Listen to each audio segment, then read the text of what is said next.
Buenas tardes para todos. Buenas tardes. Agradecemos la presencia de las personas acá presencialmente y virtualmente, igualmente a nuestros hermanos desencarnados. Iniciamos con la oración de inicio, cerramos nuestros ojos, disponemos nuestro pensamiento y nuestro corazón hacia nuestro Padre Celestial para agradecerle por este bello día, para agradecerle por la oportunidad de poder reunirnos, de poder adquirir nuevos conocimientos, de poder enriquecer nuestra alma. Te damos infinitas gracias, Padre Celestial, por el alimento, por el techo que nos abriga, por nuestra familia, por nuestra salud. Te pedimos, Padre Celestial, por cada rincón donde hay necesidad, tanto material como espiritual. Te pedimos, Señor, que seas tú el consuelo de todos. Te pedimos, Padre Santo, por el expositor para que sea asistido, para que sea acompañado por los espíritus superiores y para que de él emanen las mejores enseñanzas para cada uno de nosotros. Que así sea. Gracias, Señor. Gracias. A continuación, presentamos la conferencia para el día de hoy, Intervenciones espirituales y su influencia en la salud, a cargo de nuestra expositora Alejandra Telles. Bueno, para todos mis hermanos, buenas tardes. Buenas tardes. El tema que el día de hoy se me asignó es intervenciones espirituales y su influencia en la salud. Entonces, esta conferencia, recordar primero pues este eslogan del Centro Espírita Rutas de Luz: todos unidos por amor, con Dios, Jesús y Kardec, somos el Centro Espírita Rutas de Luz. Bienvenidos entonces a la actividad de hoy. Entonces, este tema lo quise básicamente repartir o digamos que profundizar un poco en estos tres temas que son de gran importancia para nosotros como estudiantes de la doctrina espírita. Entonces, inicialmente vamos a hablar sobre el paz espírita, luego vamos a hablar un poco de las vibraciones y su relación o la importancia de la oración, porque debemos tener en cuenta que la oración es la forma, digamos, más efectiva y la forma en la que los espíritus nos influencian en todas, básicamente, las actividades que nosotros realizamos día a día. Bibliografía, pues la básica, el Pentateuco, los libros pues de la doctrina espírita, el libro de El cielo y el infierno, la Génesis, el Evangelio, el libro de los mediums y pues principalmente el libro de los espíritus. También tomé como aporte el curso de paz espírita y el curso de vibración. Vamos a encontrar que durante la charla hay temas que no están referenciados, sin embargo, pues ya sabemos que si queremos consultar algo, profundizar algo, va a ser sacado de estos temas, ¿listo? Los que tienen referencia ya es porque son específicos, ¿no? Entonces vamos a hacer primero como un recorrido o un ahondaje sobre la historia del magnetismo. ¿Por qué el magnetismo? Porque a partir de este fenómeno es que situaciones o momentos como el pase o las vibraciones se pueden llevar a cabo. Entonces, el primero más o menos que empezó a hablar sobre el magnetismo o a preguntarse cómo es que el hierro atrae a los imanes fue Empedocles en el siglo V antes de Cristo. Él fue el primero que empezó a pensar cómo es que el hierro logra atraer estos imanes. Y esto pues me pareció muy interesante porque tiene un poco de relación que vamos a hablar más adelante sobre que el hierro es un material que es poroso y que emana energía, ¿sí? Tengan claro cómo es ese concepto ahí. El hierro es poroso y emana energía. Ya vamos a compararlo más adelante bajo la visión espírita, a ver qué otra cosa tiene las mismas facultades, que es poroso y que irradia energía, emana energía. El siguiente en preguntarse o en hablar un poco de este fenómeno fue Tales de Mileto.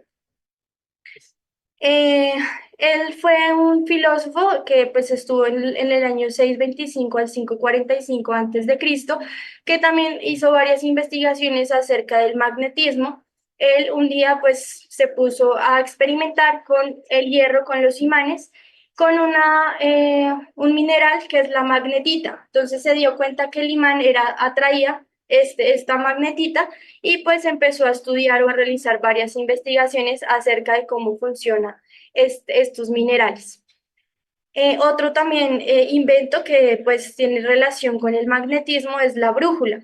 Entonces, en la Tierra hay miles de minerales, entre esos pues la magnetita. Entonces, en el centro de la Tierra hay muchos minerales que son atraídos por la brújula. La brújula funciona con polos opuestos. Entonces, como en el centro hay materiales, hay minerales que son de polos opuestos a la aguja, entonces la aguja siempre va a irradiar o se va a ir hacia el norte porque ese es el polo opuesto. Entonces la Tierra funcionaría como el centro y la brújula sería atraída como ese imán.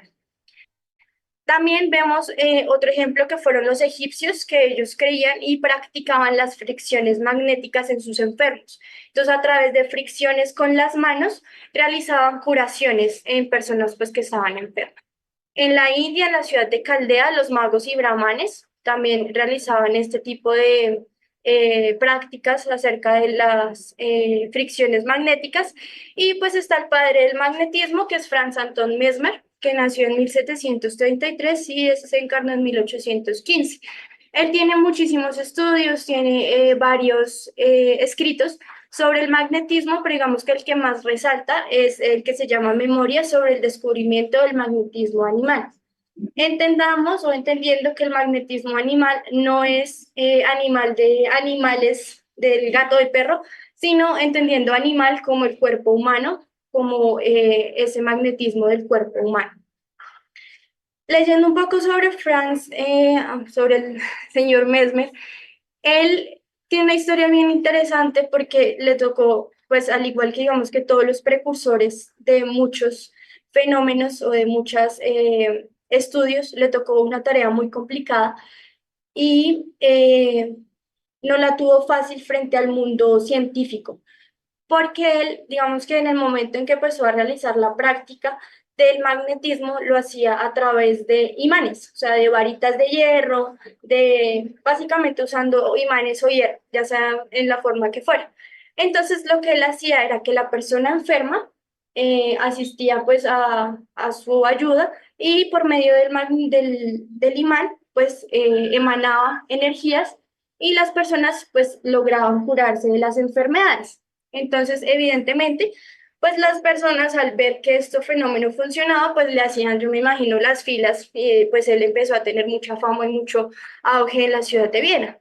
Entonces, pues siempre va a haber el opositor, entonces la parte científica empezó a decir o empezó a estudiar, empezó a hacerle como contraparte ahí, fuerza para pues que él no tuviera, porque pues les estaba quitando el trabajo a los médicos. Entonces le empezaron a hacer ahí como la oposición y le hicieron como tanta resistencia que él tuvo que huir a Francia a seguir con sus tareas. O sea, realmente, o sea, lo vetaron totalmente de Viena de realizar sus prácticas y le tocó irse a París, a Francia.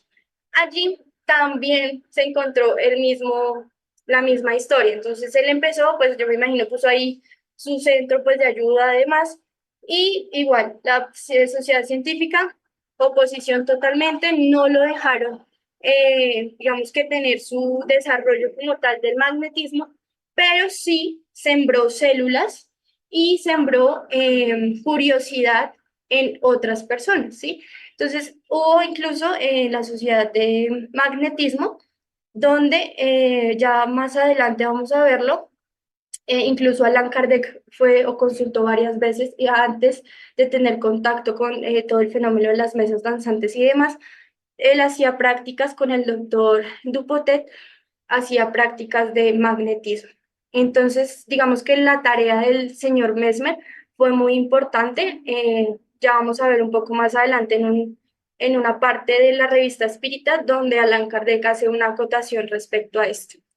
Entonces, Allan Kardec en la revista Espírita de 1858 dice, el magnetismo ha preparado los caminos del espiritismo y los rápidos progresos de esta última doctrina son indiscutiblemente debidas a la divulgación de las ideas de la primera, de los fenómenos magnéticos del sonambulismo y del éxtasis de las manifestaciones espíritas hay solo un paso.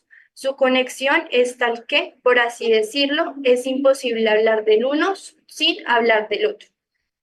Kardec asistió a digamos que a varios estudios que realizaban del magnetismo E incluso cuando su amigo Fortier lo invita al estudio de las mesas danzantes, le dice como, Kardec, mire que hay unas mesas que bailan, que hay como todo un evento, digámoslo así, un espectáculo, y mire que no solamente las personas pueden ser magnetizadas, también las mesas ahora resulta que pueden ser magnetizadas. Entonces Kardec obviamente despierta una curiosidad y pues se acerca a estudiar este fenómeno, pero ya con las bases que él venía del magnetismo, de la sociedad del magnetismo, con el doctor o el señor Dupotet, que es el padre del hipnotismo, perdón. Bueno, ya entrando un poco en el contexto de qué es el magnetismo a nivel pues científico, digámoslo así, a nivel eh, ya un poco hablando de física, sin ser yo física ni sin saber tocar mucho el tema, pero pues digamos que es un fenómeno muy interesante porque pues todo en el universo se mueve con fuerzas de atracción y de repulsión. Incluso nosotros corporalmente tenemos ese fenómeno de atracción y repulsión. En el día a día nosotros somos atraídos por cosas y repulsión, rechazados hacia otros. Entonces, el magnetismo es eso. Existen fuerzas de atracción y repulsión. Y hay polos magnéticos, en este caso van a haber siempre dos polos, que son positivos y negativos. Entonces, si vamos o si desmenuzamos todo la materia, si nos vamos a lo más mínimo, mínimo, bueno, lo más mínimo, encontramos que el átomo, ¿cierto? Obviamente hay cosas más pequeñas que el átomo, pero pues digamos que el átomo es como la estructura ahí básica en este momento. Entonces, el átomo tiene células, tiene cargas negativas y positivas. Entonces, en su centro va a tener cargas positivas y a su alrededor va a tener cargas negativas, ¿sí? ¿Qué me pareció acá interesante? Que existe dentro de esas cargas negativas los electrones, así se llaman. Entonces, los electrones es como la Tierra gira alrededor del Sol, pero la Tierra también gira en su propio eje, ¿verdad? Entonces, los electrones funcionan casi de la misma forma. Hagamos de cuenta, como una analogía, que el centro, el núcleo del átomo, viene siendo el Sol y alrededor está girando el electrón como la Tierra. El electrón tiene también a su vez un giro propio. Entonces, ese giro propio se llama el spin. Entonces, el giro que hace sobre su propio eje y este giro propio es el que le da la propiedad magnética como tal al átomo. Entonces, hay atracción, pues que son movimientos paralelos y la repulsión, que son movimientos hacia el mismo lado, ¿sí? Esa es como la diferencia. Cuando son hacia el mismo lado, se llama repulsión y cuando son movimientos diferentes lados, se llama atracción. Y el campo magnético es esa región donde esos imanes ejercen sus fuerzas. ¿Listo? Claro, esos conceptos así rápidamente. ¿Listo? Entonces la invitación, estudiemos física. Ya entrados en contexto, entonces vamos a ver cuál es la importancia o esa interacción entre el espíritu, el periespíritu y el cuerpo. Nosotros como seres físicos estamos compuestos por digamos que este modelo, somos modelos tripartitos, lo llaman así, pues en este caso en el curso, y todo, digamos, en el universo casi todo viene de a tres, ¿no? Entonces, la Divina Trinidad, nosotros somos modelos tripartitos. Generalmente las cosas cuando nos las aprendemos, nos los aprendemos de a tres. Por ejemplo, el número de teléfono, la cédula, nos la aprendemos de a tres porque así es más fácil para nosotros. Entonces, digamos que pedagógicamente vinimos estando conformados por estos tres conceptos, digámoslo así. Entonces, primero, iniciar por el espíritu, que pues es ese principio inteligente, como nos lo menciona en la pregunta 23 del libro de los espíritus, que el espíritu es el principio inteligente del universo. Ya en la pregunta 76 me pareció pues interesante colocar esta pregunta porque pues digamos que leyendo uno siempre dice como espíritu es con E minúscula o con E mayúscula. A Kardec también se le ocurrió eso, espíritu con E mayúscula porque se usa para designar individualidades de los seres extracorpóreos y no al elemento inteligente del universo. Entonces, al ser seres individuales, pues hay como plus, espíritu es con E mayúscula. ¿Listo? Entonces, claro, espíritu es el ser inteligente de la naturaleza. Ya entrando a la parte del periespíritu, pues el periespíritu es ese órgano sensitivo que utiliza el espíritu por el medio del cual éste percibe cosas espirituales que escapan a los sentidos a los sentidos corpóreos. El espíritu ve, oye y siente por todo su ser todo lo que se encuentra en la esfera de la irradiación de su fluido espiritual. Digamos que el periespíritu, pues como nos lo menciona en el libro de los espíritus, es ese lazo que une al cuerpo con el espíritu y es por medio de este cuerpo semimaterial que el espíritu logra, digamos que, llevar a cabo las acciones que así desee, para que el cuerpo pues logre hacer pues lo que el espíritu básicamente desea. Entonces recordar también que es el periespíritu, ese disco duro, ese cuerpo que guarda y almacena todo lo de nuestras vidas, todo lo de esta vida, y es como ese medio por el que, por ejemplo, si llega a ocurrir alguna enfermedad, va a quedar guardado siempre en el periespíritu, ¿no? Si, si el cuerpo está enfermo, es porque ¿quién también está enfermo? El periespíritu. ¿Listo? Siempre estará enfermo. No, María Elena, llega el punto en el que ya no estemos enfermos de periespíritu, ya llegue a ser tan evolucionado que ya no esté enfermo. Entonces, otro tema importante que hay que tocar acá para poder entender un poco cómo funciona esa influencia de los espíritus en nuestra salud es los centros de fuerza o los llamados chakras. Entonces, ¿qué significa chakra? Digamos que el significado de esta palabra pues me pareció importante o digamos que tiene mucha relación con cómo funciona también nuestro cuerpo físico. La palabra chakras traduce rueda, entonces es algo que gira, la rueda. Así funciona también nuestro cuerpo físico, como una rueda que va todo encadenado una cosa con la otra.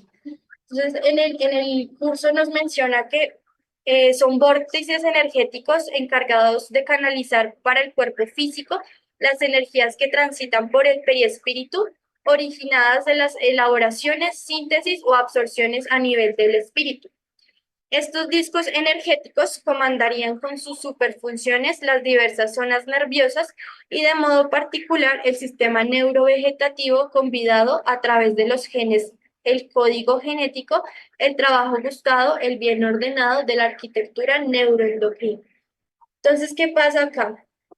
Estos centros de fuerza o estos chakras son vórtices, o sea, son zonas de carga energética.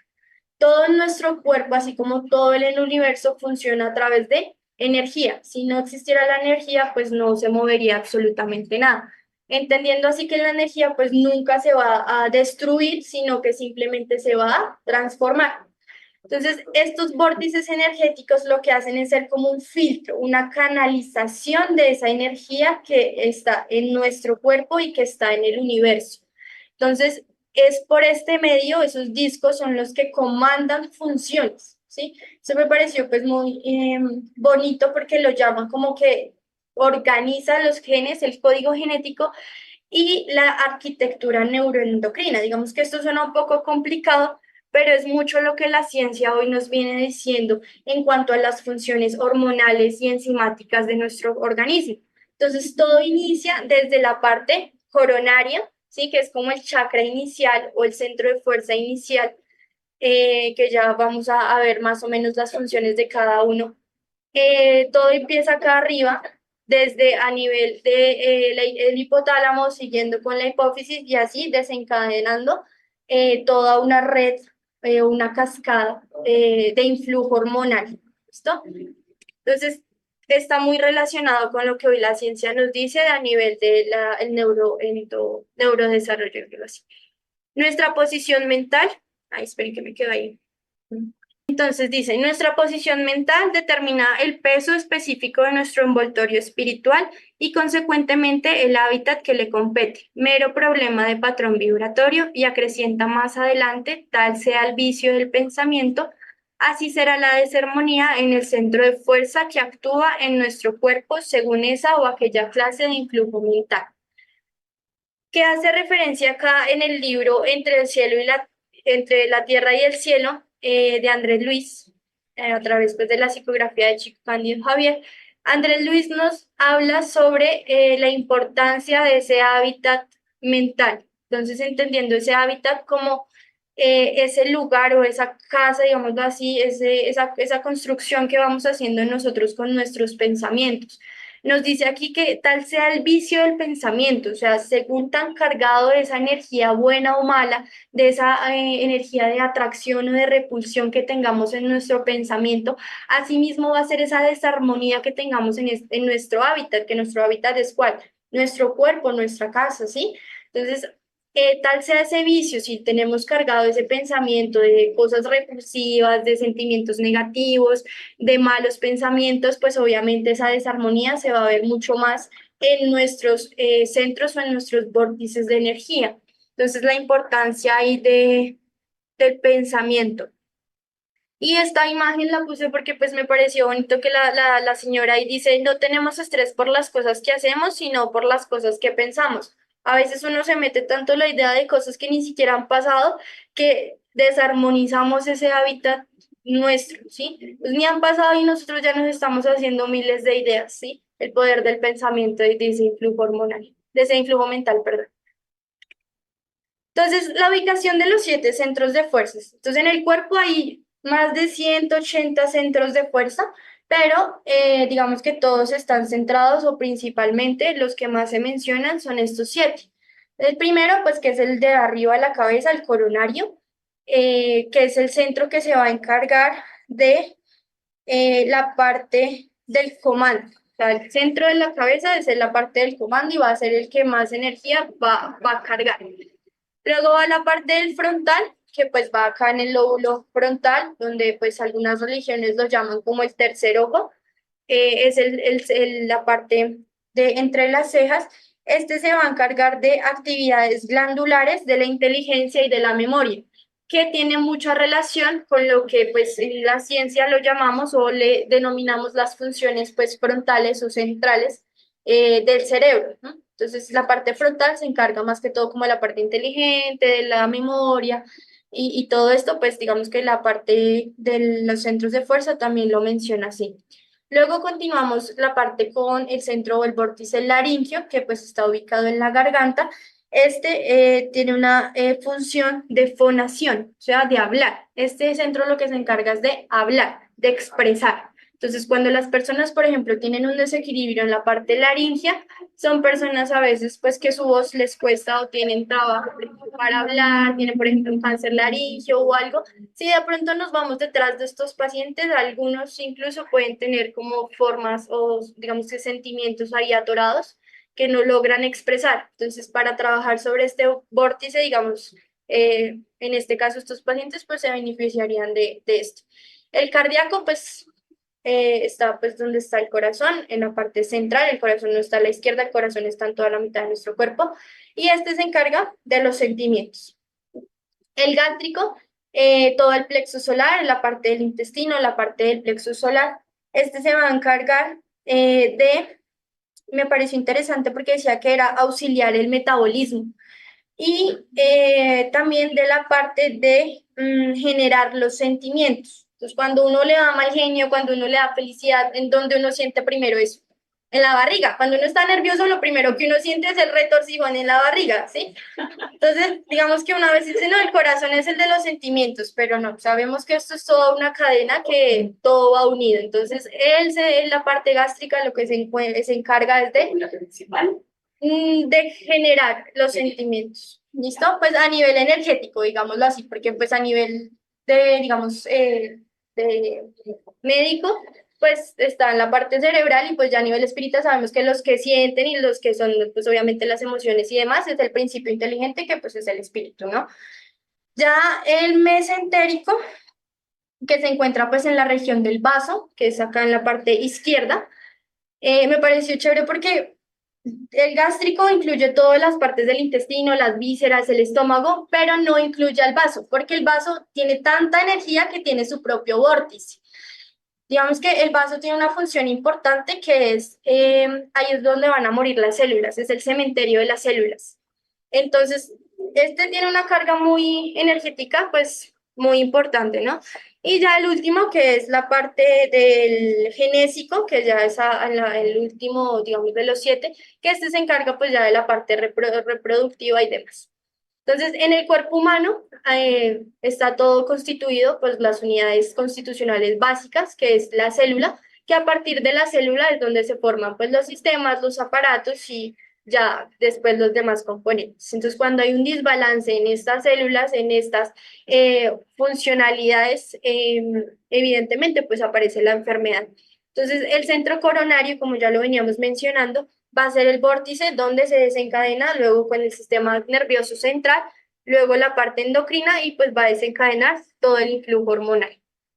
Otra parte importante, otro tema importante es el aura, que es claramente comprensible que todas las agregaciones celulares emiten radiaciones o que esas radiaciones se articulen a través de sinergias funcionales, las que se constituyen de recursos que podemos nominar por tejidos de fuerza en torno de los cuerpos que las exteriorizan. Entonces, todo en el universo, como es energía, transmite energía. Entonces, hay una forma de verlo, digámoslo así, que es a través del aura. Todos tenemos un aura de diferente color, unos de pronto más negro que otros, pero pues todos los que estamos acá tenemos una aura blanca y limpia, ¿cierto? Entonces, un ejemplo de esta o de lograr esa percepción del aura, entonces hubo un señor que se inventó una cámara, que es la cámara de Kirlian, donde logra a través de técnicas fotográficas capturar las descargas eléctricas, que él lo llama el efecto corona. Entonces ahí vemos cómo se logra percibir pues el aura, ahí está pues una hoja, una mano y una huella dactilar. Entonces, bueno, el pase bajo la visión espíritu. Entonces, como definición, en el manual nos da diferentes visiones, tanto espirituales como de personas que son mediums, como de ya libros espíritas donde mencionan o definen qué es el pase. Entonces, el pase es una transfusión de energías psíquicas. El magnetismo viene a ser la medicina de los humildes y de los creyentes, de cuantos saben verdaderamente amar. Eso nos lo dice el maestro León Denis.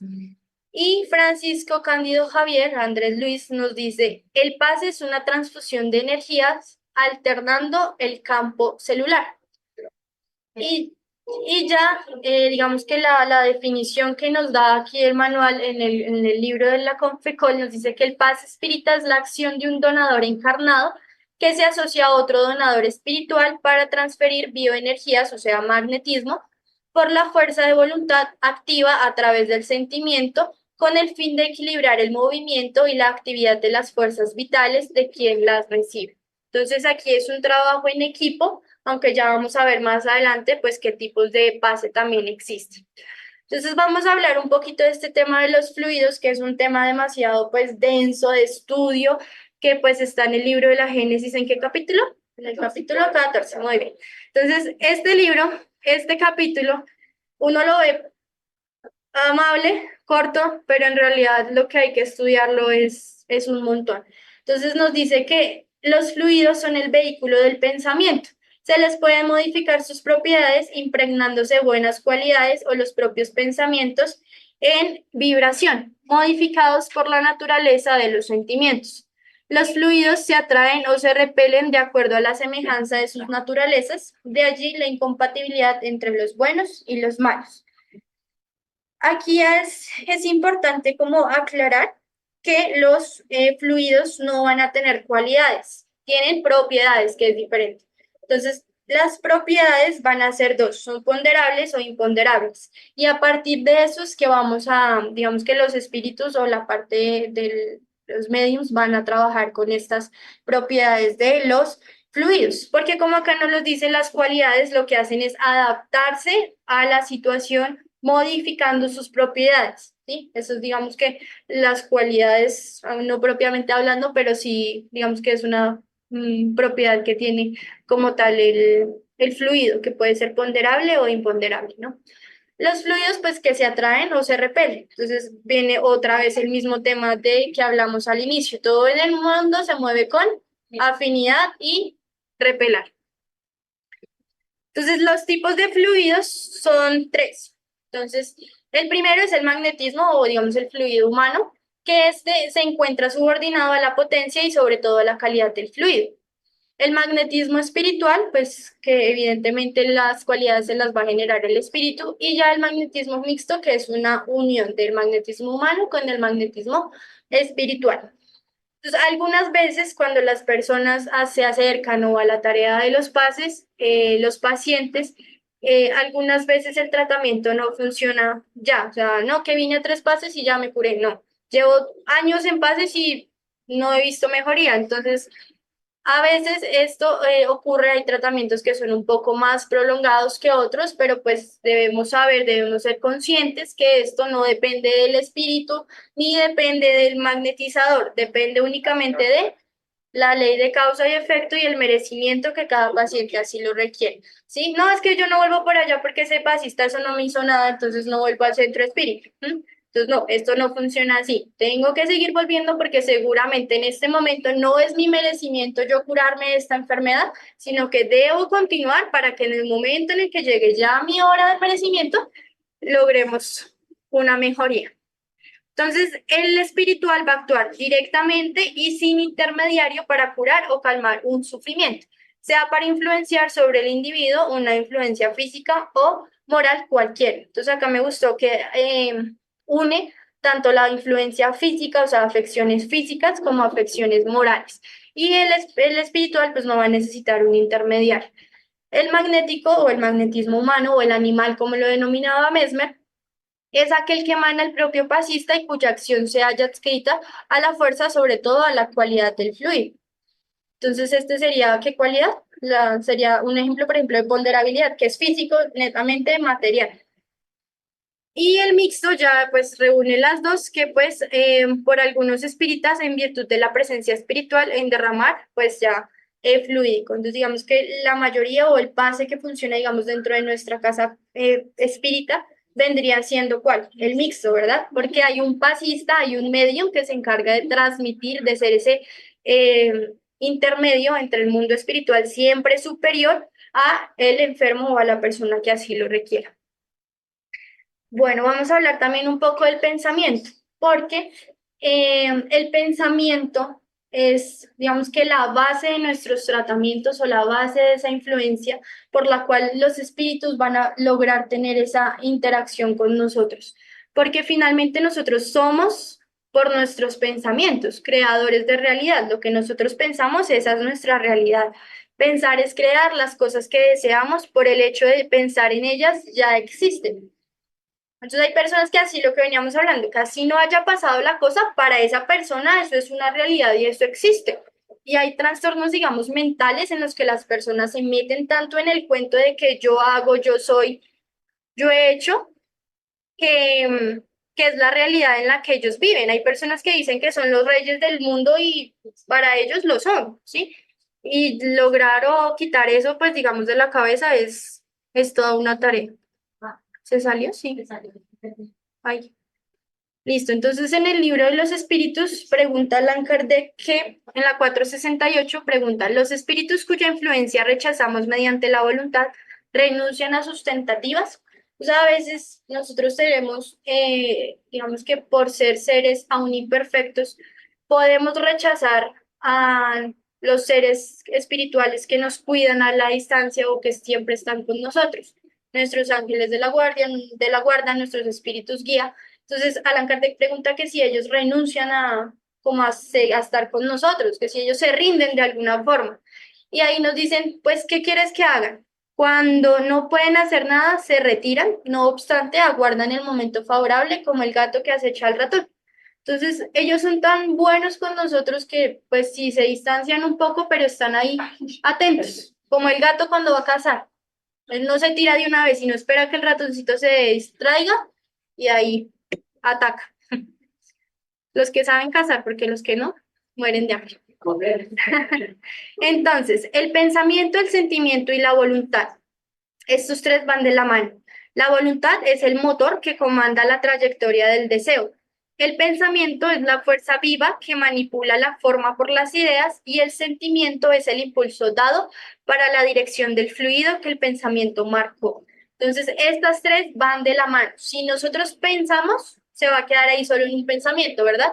Si tenemos el sentimiento ahí como el querer, ahí ya, pero entonces es la voluntad la que es ese motor, la que nos va a mover. Nosotros podemos tener toda la influencia del mundo espiritual, la influencia de mi familia, de mi red de apoyo, pero si la persona no desea esa influencia, no quiere mejorar, la voluntad es lo que marca todo. O sea, si yo de verdad, bueno, la voluntad de verdad, porque sí, yo tengo voluntad, yo voy a cambiar, yo voy a asistir, pero si uno de verdad no trabaja, no hacemos esa reforma moral, la que el Evangelio y la que el libro la doctrina espírita nos invita, todo se va a quedar ahí. Entonces es pensar, sentir y hacer, ejecutar, actuar, porque de nada me sirve decir, hablar y en el momento en el que hacemos nada. En la pregunta 833 nos dice, hay en el hombre algo que escape a todo tipo de coacción y por lo cual goce de una libertad absoluta. Nos dice, el pensamiento, el hombre goza de una libertad sin límites, pues el pensamiento no conoce obstáculos, se puede impedir su manifestación, pero no aniquilar. Entonces podemos nosotros pensar, pensar, pensar, pero habrán personas que nos querrán retener, pero en el momento en el que nosotros decidamos usar nuestro pensamiento, el pensamiento atraviesa fronteras. Los espíritus influyen en nuestros pensamientos y en nuestras acciones. En este aspecto, su influencia es mayor de lo que creéis, pues muy a menudo son ellos quienes os dirigen. Entonces ahí nos pregunta que cómo uno diferencia entre nuestros pensamientos y los pensamientos que son influencia. Entonces nos dice que cuando se influencia son voces rápidas, ¿sí? Y cuando no, pues es como que uno como que lo piensa un poco más. El hombre es responsable de su pensamiento, nos dice que es responsable de él ante Dios, dado que solo Dios puede conocer ese pensamiento, y acá nos dice lo condena o lo absuelva según su justicia. Entonces, hay que cuidar nuestros pensamientos. Entonces, ¿por qué hablamos un poco de los pensamientos? Porque es el pensamiento a través de este fenómeno, de esta cualidad del espíritu, del perispíritu, que podemos lograr digamos, el pase o la terapia del pase.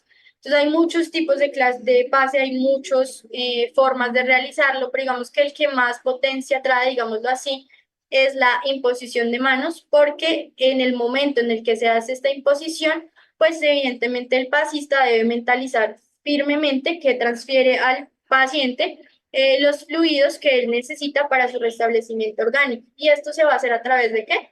Pues del pensamiento, ¿no? Entonces dice que la técnica del pase no pertenece a nosotros, sino exclusivamente a los espíritus superiores. Solo ellos conocen la situación real del paciente, las posibilidades de ayudarlo ante el compromiso de sus pruebas, la naturaleza de los fluidos de que el paciente necesita, etc. Esto nos lo dice el maestro J. Herculano Pires. Entonces, es a través del pase que hay esa transfusión de energía, esa transmisión de amor. Y es solamente tanto el mundo espiritual como pues Dios que logra o que conoce esas necesidades del enfermo. Entonces, el pasista, que es un medio preparado, que ha estudiado para hacer el pase, no es que, ay, no, yo quiero ser pasista, venga, yo le pongo las manos, no, esto no funciona así. Hay que tener detrás un bagaje, un estudio para poder lograr dar esta imposición de manos.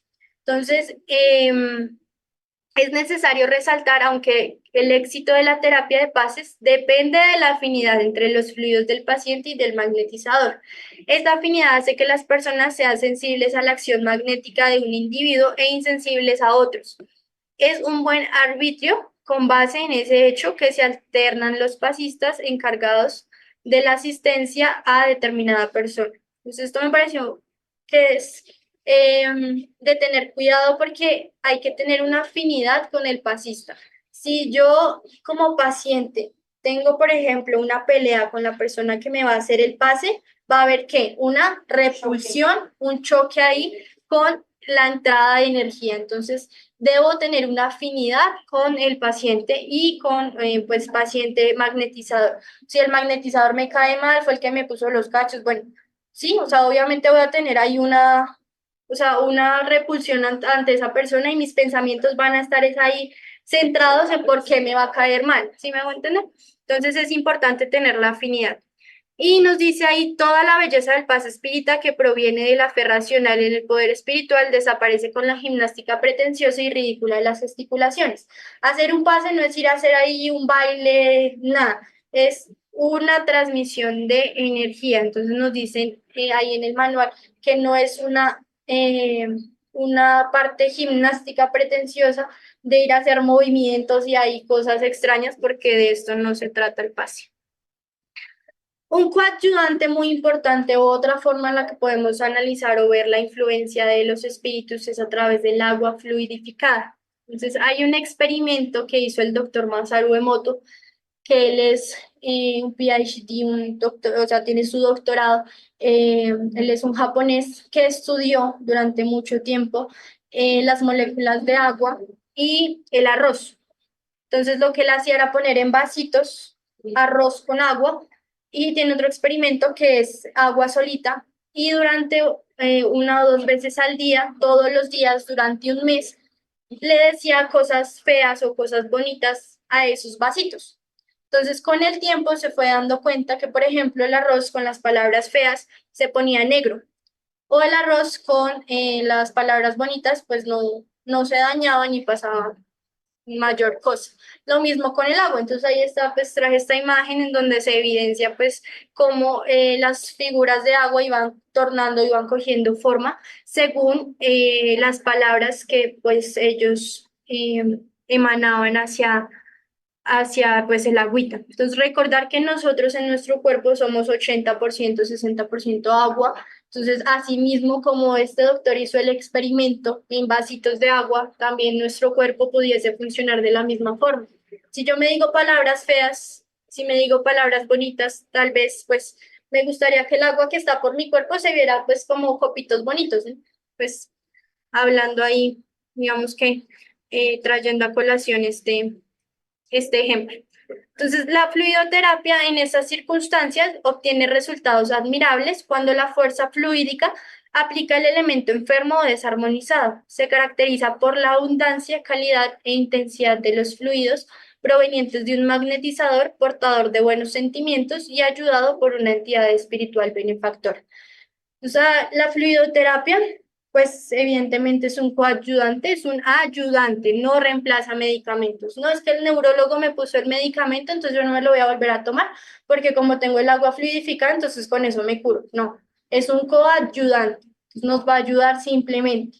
Y a veces uno se da cuenta aquí, una cuña, se da cuenta con los pacientes. A veces llegan con tanto dolor que uno les pone el medicamento intramuscular y es que me sigue y me sigue doliendo. Y uno los hospitaliza, sí, le voy a pasar medicamento por la vena, con los líquidos. Le pasa a uno solo los líquidos, sin ningún medicamento. Uy, doctora, ese medicamento que usted me puso fantástico, déme la receta. ¿Y uno no les ha puesto? Absolutamente nada. Agüita. Entonces, digamos que se da cuenta uno ahí de tanto el poder del pensamiento, que uno les dice antes, no le voy a pasar un medicamento que le va a hacer bien para su salud. Bueno, les habla uno, pues obviamente para que el paciente mejore. Se da cuenta uno después que el paciente salida para su casa. ¿Listo?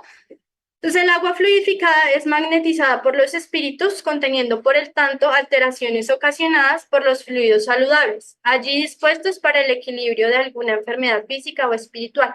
Complemento de la terapia del pase como un medicamento. El sentido común nos orienta a no utilizarlos de medicamentos sin necesidad. Por lo tanto, debemos utilizar el agua fluidificada solo cuando la necesitamos. Esto, la verdad, yo no lo sabía. Yo pensé que uno todo el tiempo iba a tomar agua fluidificada. O sea, como, no sé, como tomar agua de la llave. No, nos dice que el agua fluidificada funciona como un medicamento que se debe utilizar solamente cuando la necesitemos. Y el doctor Becerra de Meneses, pues digamos que concluye esta parte diciendo que el agua en su constitución molecular es un elemento que absorbe y conduce la bioenergía que le es suministrada. Cuando es magnetizada e ingerida, produce efectos orgánicos compatibles con el fluido del cual es portadora.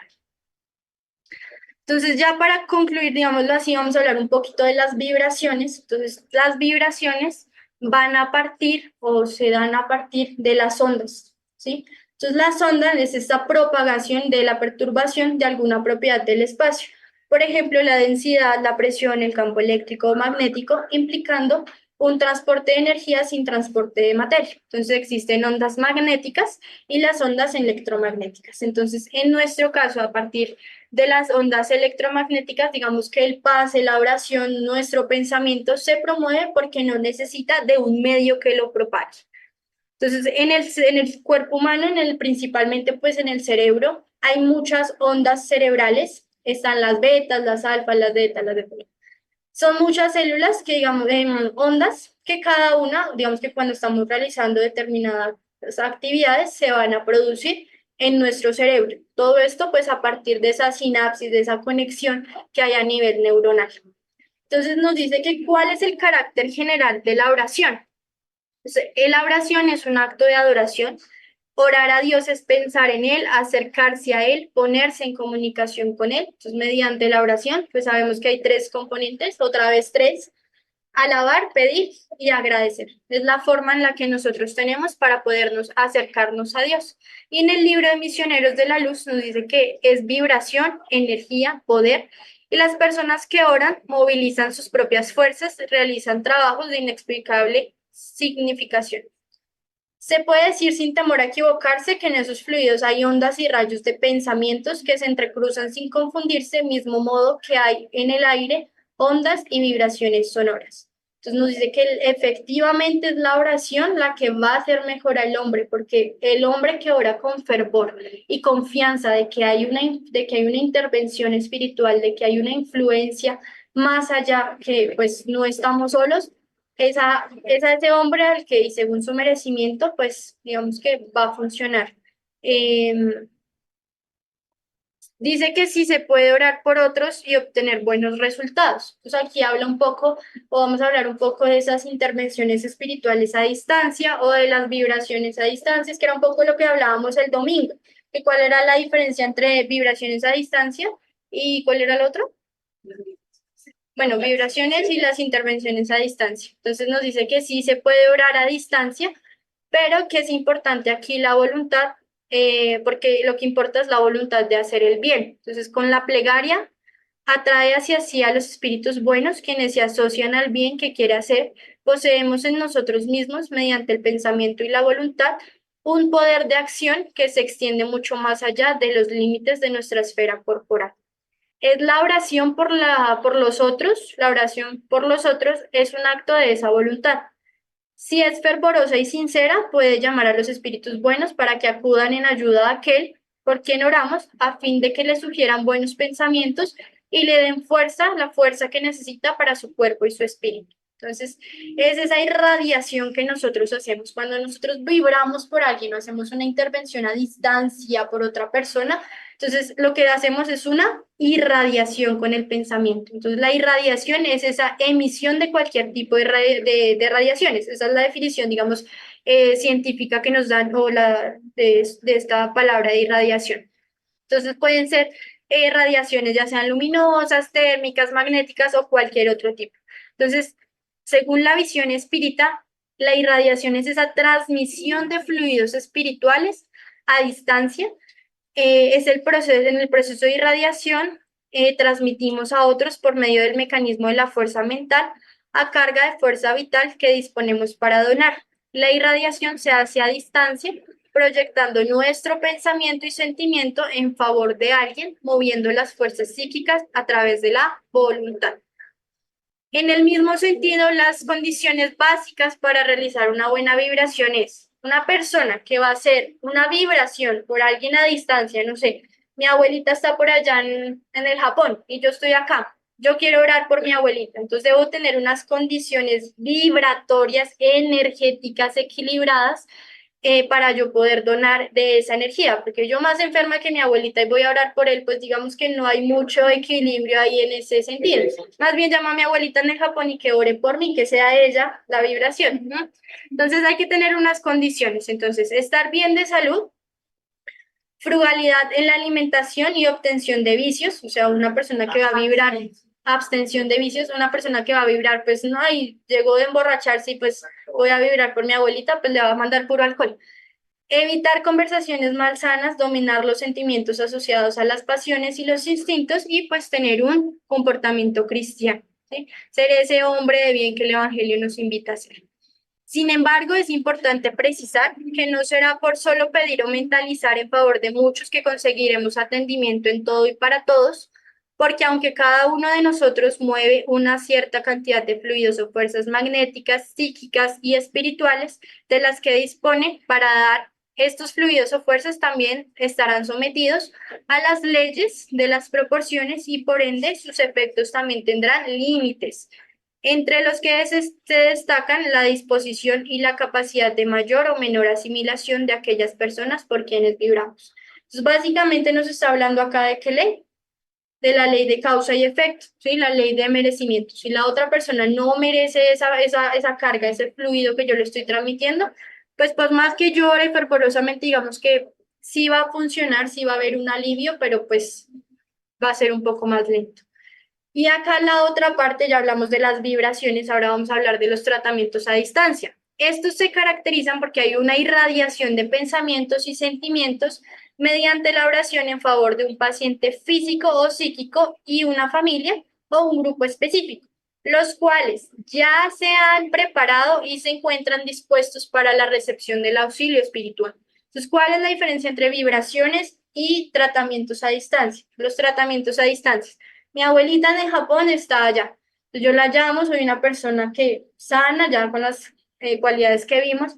Abuelita, a las 8 de la noche vamos a hacer la tarea del tratamiento. Entonces, mi abuelita en Japón a las 8 de la noche hace su oración, se dispone, se prepara para recibir este tratamiento. Y yo desde acá estoy orando por mi abuelita. Esa es la diferencia entre las vibraciones y los tratamientos a distancia. Las vibraciones pueden ser hechas por un grupo de personas, de esa forma son más fuertes porque representan una suma de energía de parte de todos los participantes. Es preciso que estas personas sean equilibradas, saludables, deseosas de ayudar y que estén previamente instruidas y orientadas sobre lo que representa la tarea de vibraciones, los beneficios que la misma puede producir y cómo realizar. Deberán actuar todos al mismo tiempo y para el mismo fin. Entonces, las vibraciones, entonces, son por seres que simplemente estamos vibrando por ellos, ¿sí? No hay ningún paciente esperándome al otro lado del mundo, no. Simplemente estamos todos en el mismo, la misma sintonía orando por ese ser. Y ya, digamos que nos dice que si la oración es grata a Dios y nos dice que sí, que cuando ha sido desde el corazón y tenemos la intención, digamos que es grata a Dios siempre que sea con fe, fervor y sinceridad. Y ya para concluir, me pareció pues bonita esta frase del maestro León Denis que nos dice, todo está unido y relacionado en el universo, una cadena magnética relacionada entre sí a todos los seres, a todos los mundos. León Denis. Entonces, como mensaje o como aprendizaje de esta charla del día de hoy, quiero que pues se hayan llevado en ustedes que todo en el universo funciona por energía, ¿sí? Que todo se mueve por un influjo de energías. Entonces, seamos esa energía que transmite cosas buenas, que transmite pensamientos positivos, que si nos llegamos a enfermar, si llega a haber ese desequilibrio en nuestro cuerpo, seamos conscientes que esa energía se puede transformar siempre y cuando lo merecemos. Entonces, nada, pues tengo 4 minutos. Había traído pues una historia que digamos que es como un complemento sobre la mujer hemorroísa, porque sabemos que el mayor ejemplo que ha tenido la humanidad ha sido pues el Maestro Jesús, el mayor magnetizador de todos y el mejor pasista, que ese sí iba a la fija porque pues evidentemente ya nos lleva un largo camino por delante, pues fue el Maestro Jesús. Entonces del libro Primicias del Reino de Amelia Rodríguez, en el capítulo 15 pues vamos a leer así rápidamente la historia. Yo las iba a narrar, pero es que Amelia Rodríguez es una poetisa y pues yo de poetisa la verdad no tengo mucho, pero a mí me gusta leer. Entonces nos dice en el capítulo 15 nos habla sobre la mujer hemorroísa. Entonces nos cuenta más o menos que ella, esta mujer, había abandonado su ciudad natal, que era Cesarea de Filipo, porque ella había estado o había sido tan humillada, tan estigmatizada ante todos por su condición física, porque en este tiempo, pues, digamos que decían que las mujeres éramos impuras porque nos llegaba la menstruación, ¿sí? Pero eso es totalmente fisiológico y necesario para nosotras las mujeres, ¿no? Entonces, en este tiempo, pues ella obviamente pues tenía una enfermedad en la cual sangraba abundantemente y había sido estigmatizada y humillada en cientos de ocasiones por eso, siendo considerada impura y pues despreciada. Entonces dice ahí en el libro Amelia Rodríguez que ella recurrió a todos los métodos curativos, consultó a sacerdotes, fue a médicos locales, fue a otras tierras, fue a otros lugares y definitivamente la enfermedad se resistía a todos los remedios. Se dejó incluso exorcizar, usó preceptores señalados por la ley, se sometió a experiencias que la maltrataron intensamente. Todo fue inútil, su mal era un castigo, una señal de desventura impuesta por Dios, pensaba ella. Sin más esperanzas y después de haber gastado cuanto poseía, resolvió trasladarse a la próspera Cafarnaúm. En la vana tentativa de conseguir un remedio no usado hasta entonces o de conocer a algún médico que aún no hubiese consultado. El flujo sanguíneo, sin embargo, no cesaba, se veía obligada a esconderse ocultando la marca de su desdicha y ahora por primera vez tenía la oportunidad de hablar con él. ¿Con quién? Con Jesús. Su nombre, sus prodigios lo conocían por medio de aquellos que de sus manos habían recibido la salud como máximo galardón, y él estaba allí a pocos pasos. Iba en dirección a la casa de Jairo, el jefe de la sinagoga, cuya hija encontraba en las redes de la agonía, y toda la ciudad lamentaba aquella pérdida irreparable. Entonces ella se fue hasta Cafarnaúm, encontró a Jesús que justamente iba a ir a mirar allá a la hija del señor Jairo, y de un momento a otro, pues como ella también estaba enferma, seguía a Jesús un montón de gente, ¿sí? Toda una caravana. Y también ella estaba ahí, la mujer hemorroísa. Entonces decía que encontrándose a 2 pasos de él, de Jesús, dominada por una ansiedad incomparable, la falta de el coraje necesario para abordarlo, puesto que eran muchos los oídos atentos que estaban junto a ella. No era no eran pocos los que la conocían y las marcas de su miseria orgánica delataban el mal que la habían tornado excesivamente pusilánime. Delgada, vencida por la anemia, aún delante de los médicos, sentía el bochorno que le imponía la enfermedad.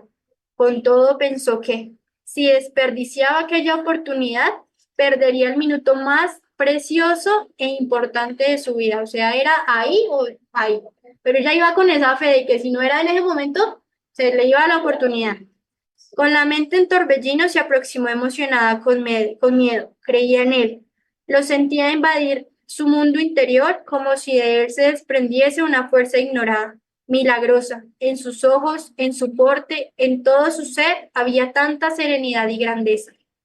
En medio de la multitud que se iba adensando en la calle estrecha sin poder controlar su último torbellino, gritaba sin voz pidiendo la ayuda sin palabras.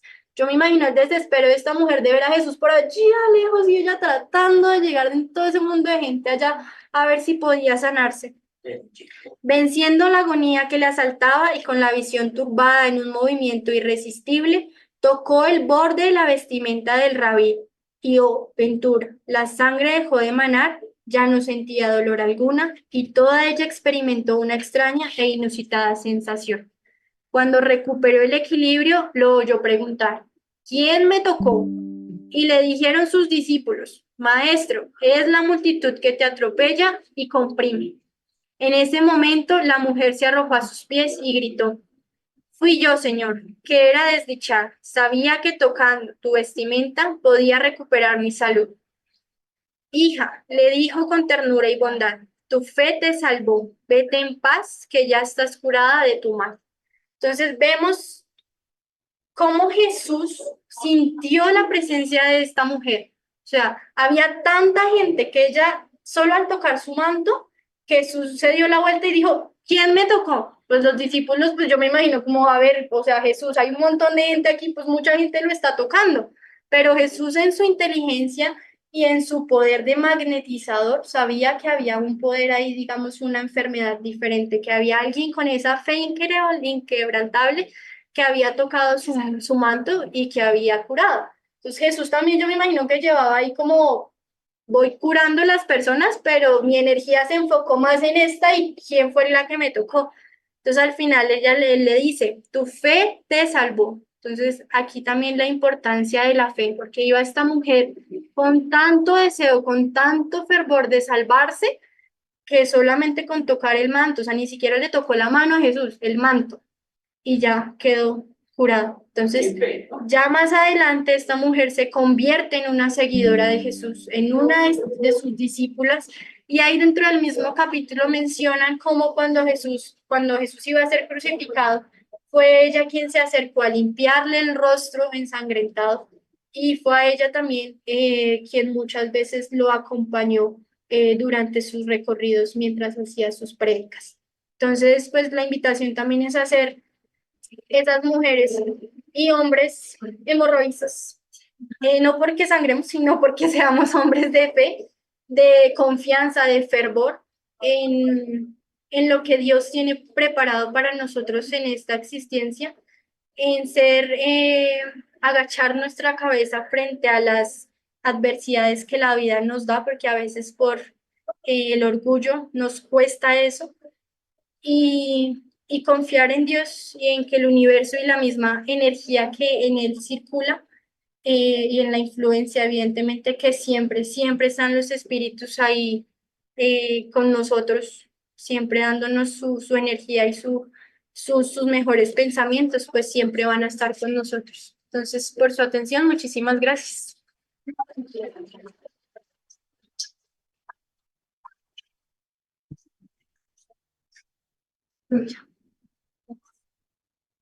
Bueno, agradecemos a Alejandra por su bella exposición y le damos la palabra a nuestro querido director, don Germán Tellis.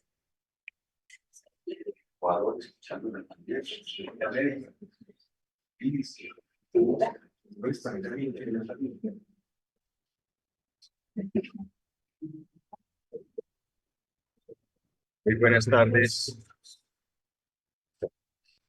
Muy buenas tardes para todos los que están en la plataforma e igualmente para quienes están acá presencialmente en nuestra casa espírita. Todos seamos bienvenidos.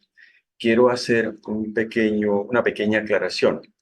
Nuestra querida médica citó al doctor Masura Memoto con la forma como las moléculas cambian, con la forma que les hablemos, etcétera, etcétera.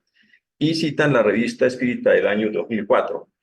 Claro, es muy cierto lo que ella referenciaba acá, pero esa revista del 2004, esa revista la emitía el SEI. El SEI la emitía esa revista, dándole continuidad a la revista Espírita que el maestro Kardec tenía. Entonces, pues, es muy importante que quede esa aclaración, ¿no es cierto? Que esa revista fue editada por el SEI en el año 2004 por nuestro querido hermano Néstor Joao Mazzotti, ese hombre incomparable, ese hombre extraordinario, ese gran dirigente a nivel mundial, a quien le debemos muchísimo. Entonces, él se puso a sacar la revista Espírita con hechos y muy puntuales, ¿no es cierto?, y científicos. Entonces, por eso nuestra querida médica acaba de citar acá la revista Espírita del año 2004, pero es edición 6 por Néstor Joao Mazzotti. Permítame, es decir, felicitar aquí a Alejandra, darle las gracias y decirles que tal vez ustedes no están tan pletóricos de felicidad como lo estoy yo. Como lo estoy yo. Y habrán razones y motivos. Entonces, permítame darle un abrazo muy sentido a mi querida nietecita.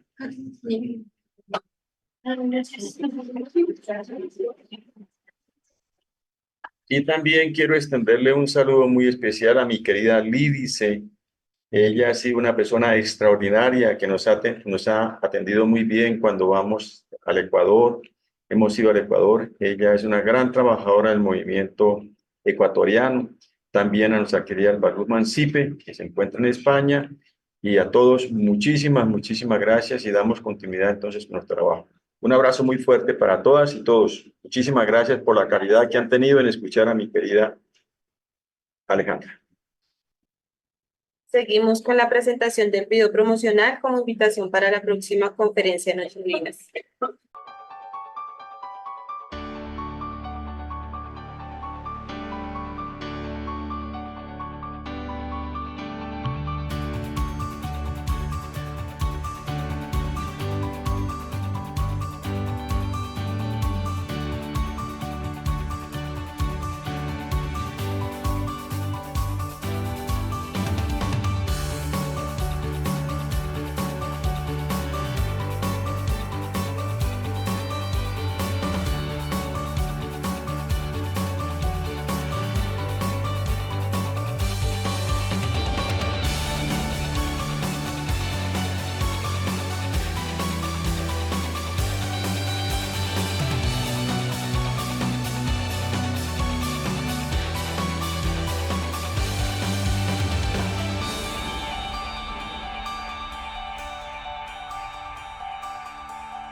Bueno, ya para finalizar la tarea de hoy, nos disponemos a realizar la oración de cierre. Cerramos nuestros ojos, disponemos nuestro corazón, nuestro pensamiento con infinita gratitud hacia Dios por esta bella conferencia, por la oportunidad de adquirir nuevos conocimientos, agradeciendo la presencia de los espíritus desencarnados, a aquellos que necesitan de nuestro auxilio, de nuestro consuelo, agradeciéndoles a ellos también por influir de manera positiva siempre en nuestras vidas, agradeciendo siempre a nuestro Padre Celestial todas las enseñanzas del Maestro Kardec, del Maestro Jesús, agradeciendo a todos su participación en el día de hoy, pidiendo a Dios la bendición para cada uno de ustedes, para sus familias y para la próxima semana que viene en camino. Que así sea. Así sea. Gracias.